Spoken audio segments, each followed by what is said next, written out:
د جملو جوړول په حال زمانه کې. د جملو جوړولو عمومي سترکچر او یا هم ساختمان په جرمني ژبه کې داسې دی: فاعل، اصلي فعل او نور د جملې اجزاوې لکه مفعول، قیدونه او نور. Ich lerne Deutsch. Ich lerne Deutsch. زه جرمني ژبه زده کوم.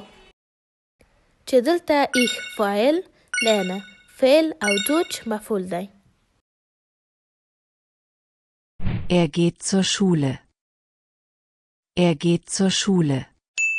هغه مکتب ته ځي.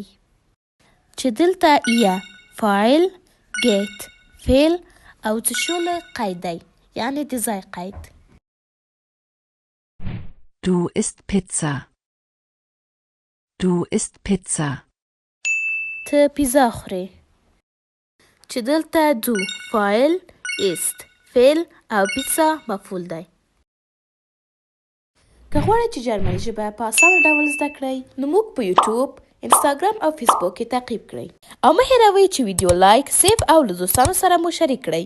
د خدای په امان.